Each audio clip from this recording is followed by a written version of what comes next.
My name is Amanda Jones. I'm the Director of Communications here for the City of Clinton. Yesterday, December 2nd, 2021, around 11:30, we did have a call of carjacking at the Walmart in Clinton. The victim was an older white female. She is unharmed. Last night, we have a suspect that was arrested. He is David Demazio Tyler, 31. He is from Jackson. I'm going to let Chief Heyman come and provide you with a few more details. Thank you, Amanda. As she said yesterday, we had a carjacking here in our city. The arrested suspect is a resident of the city of Jackson. He is a convicted felon. He was convicted of residential burglary back in 2015. He served a little bit of prison time and he's out on the streets, and he's preying on the good citizens of Clinton, as indicated yesterday. The point in that is, I know as a police chief here in the city of Clinton, I get awfully tired of our detectives and our citizens having to be scared of career criminals that come to the city of Clinton and commit crimes. And it happens all too often. David Tyler is going to be charged with armed carjacking, kidnapping, convicted felon in possession of a firearm, and directing a minor to commit a felony. That's what we know at this time. There was a juvenile that was detained yesterday. We are debating now as to whether or not we will formally charge him as a juvenile. Since he is a juvenile, we will not release names and all of that pertinent information for him. Our detectives did an outstanding job yesterday running down information and leads that led to the identification of the suspect. And this would not be possible. He would not be in custody today without the help of the Jackson Police Department. They were out, they began the pursuit last night, a little after 6 o'clock. The Hinds County Sheriff's Department, the Byram Police Department, the Terry Police Department, and a couple of troopers from MHP, along with our officers, got involved last night and were able to apprehend David Tyler on Tank Road in Hinds County. Outstanding efforts from all of law enforcement. Super pleased that we were able to get this guy in custody within hours, so that he won't have the opportunity to harm or terrorize anyone else. Now, I am very disappointed, and one of my biggest fears is that residents of the city of Clinton should not be fearful of going to Walmart or Kroger or shopping inside the city limits of Clinton. And if this guy was still in jail where he belongs, this wouldn't have happened. That's a problem. Somehow, some way, we need to address that. Somebody needs to address it who has the authority to keep these criminals off of our streets and quit terrorizing the residents of the city of Clinton. And I know some of the police chief and surrounding agencies are very agitated. They're tired of dealing with these career criminals. But I'm very proud of the officers of the city of Clinton, the detectives, and everybody who worked together. We're very appreciative again of all the outside law enforcement who helped us. And we're seeking assistance from the ATF, and they have told us that they're going to help us with federal prosecution in this case.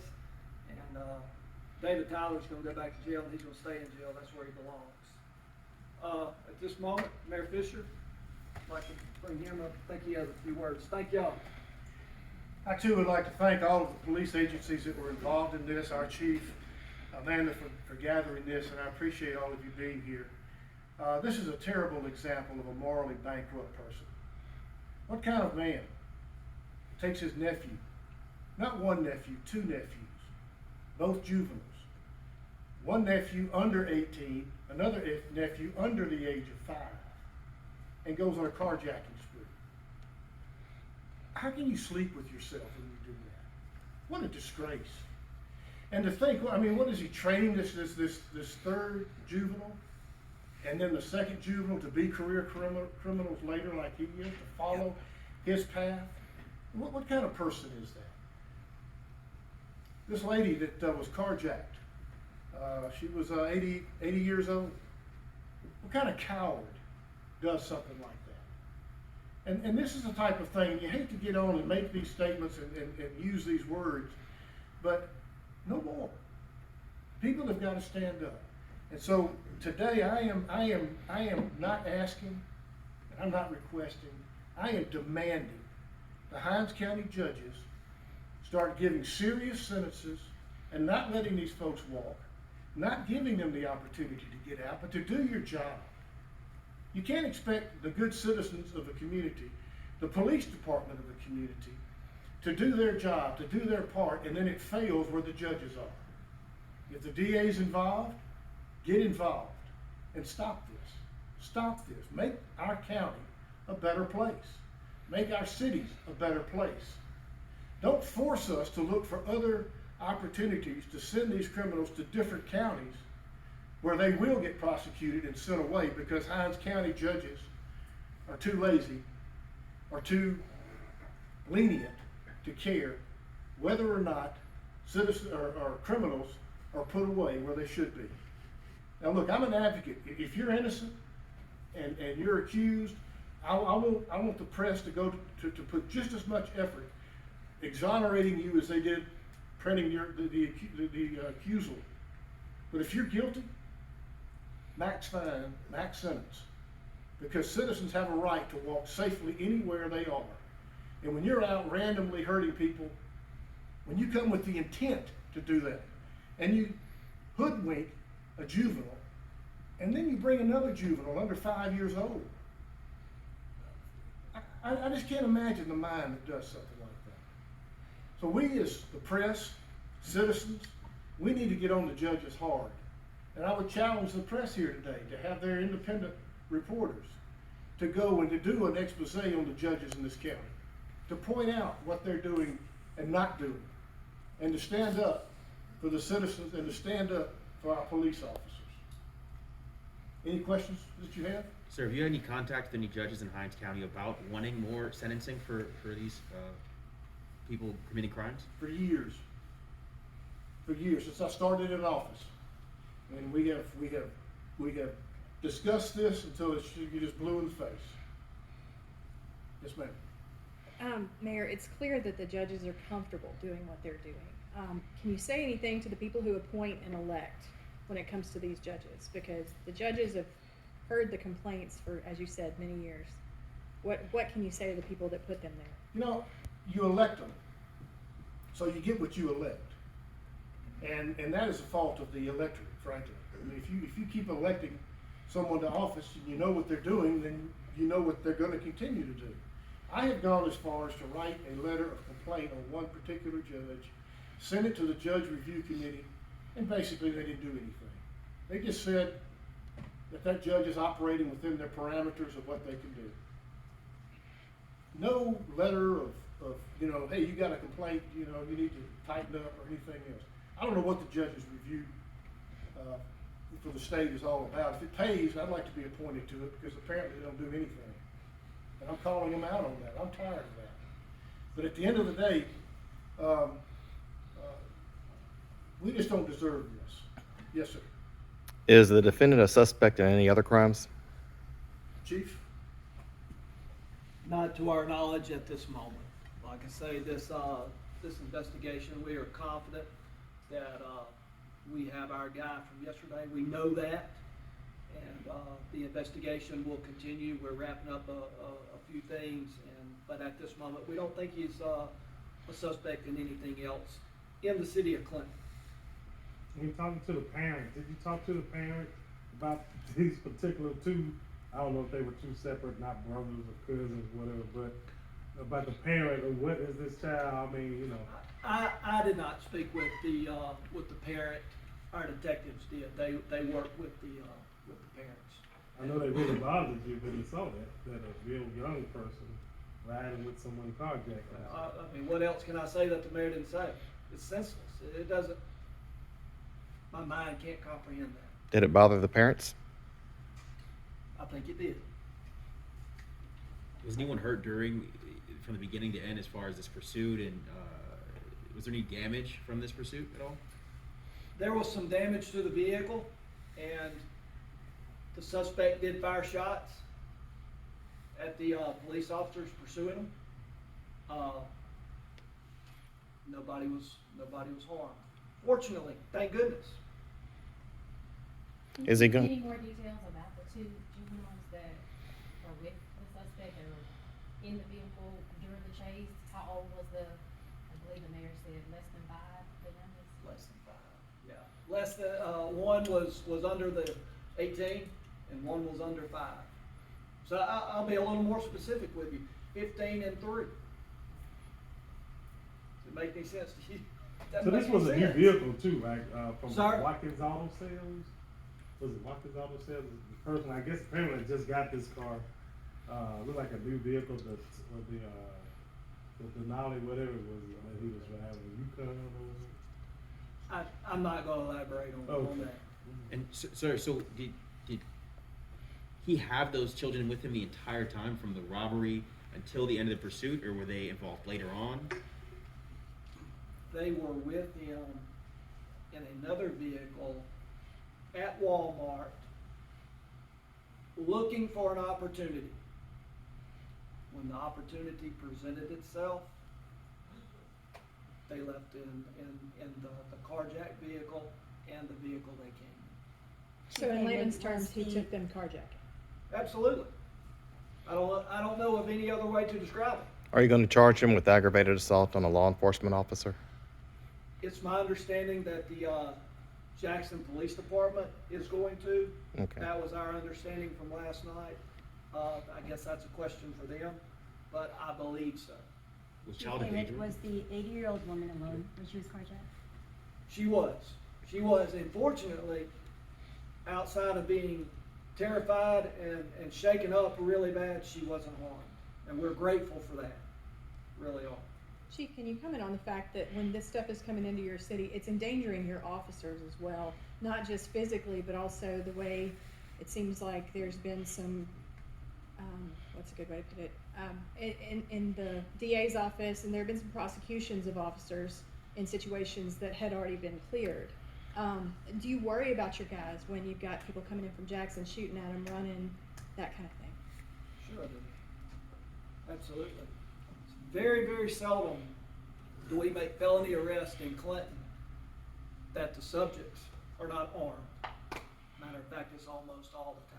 You can't say all the time, but it's almost all the time. We encounter so many people out here in our city that are not from our city, armed with handguns. It's a matter of time. It's going to happen, and I pray every day that our officers stay safe. But and they know, they're ready. We don't want to be that way. We don't want to have to police that way, but we have a community to protect, and they do an outstanding job. Yes, sir. Chief, you and the mayor spoke about the judges of Hinds County. We have reached out to the Judicial Performance Board many times on the judges of Hinds County. We've seen numerous individuals with violent criminal records being let out on reconnaissance bonds and things like that. What is the answer for that type of judicial performance? I'll let the mayor answer. Put new people in there. Put new people in there. You know, the definition of insanity is doing the same thing over and over again and expecting a different result.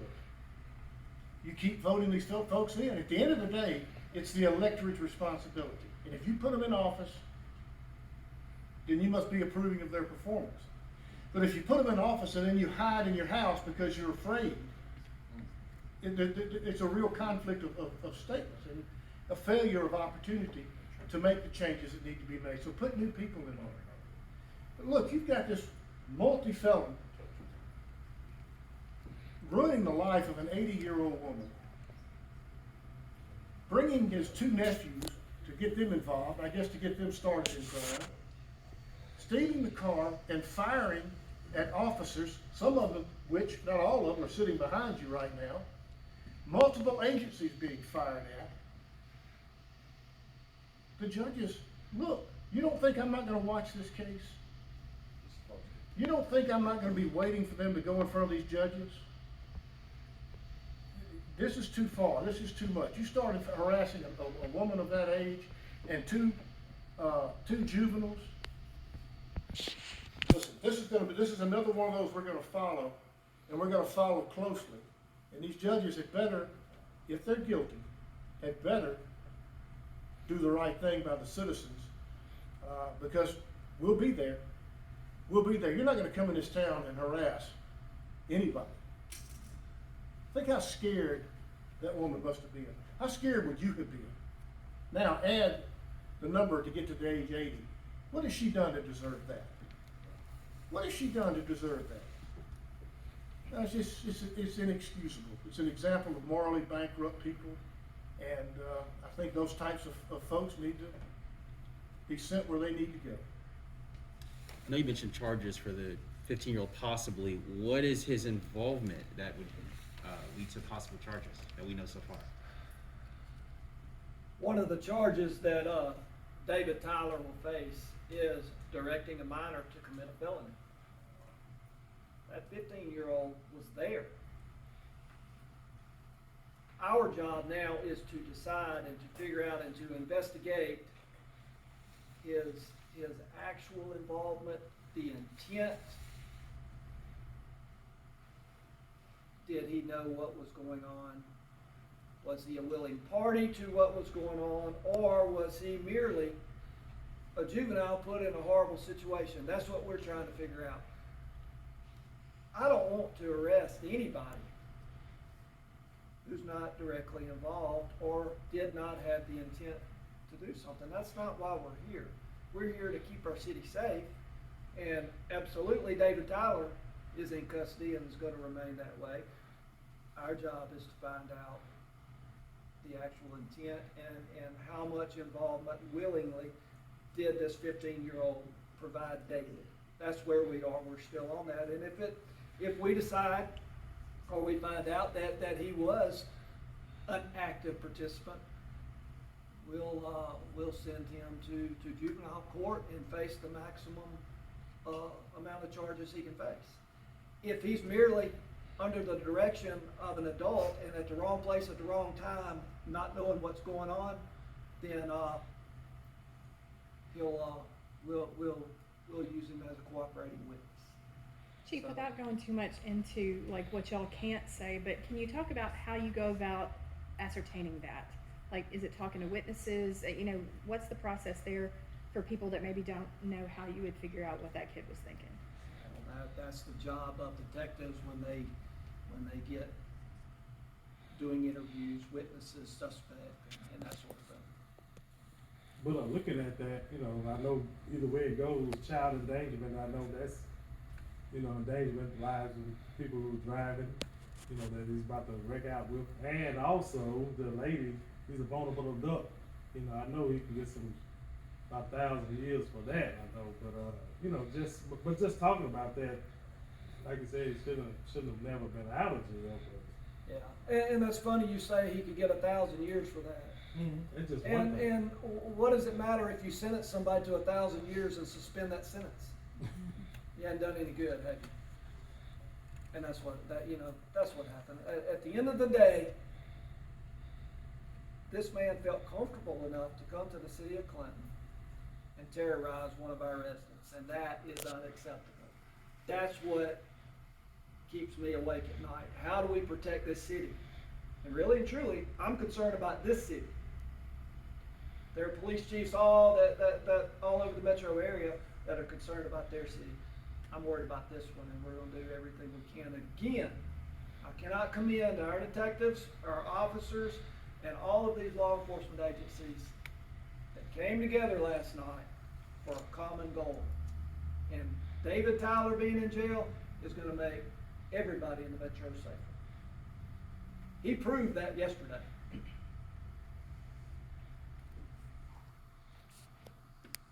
Thank y'all.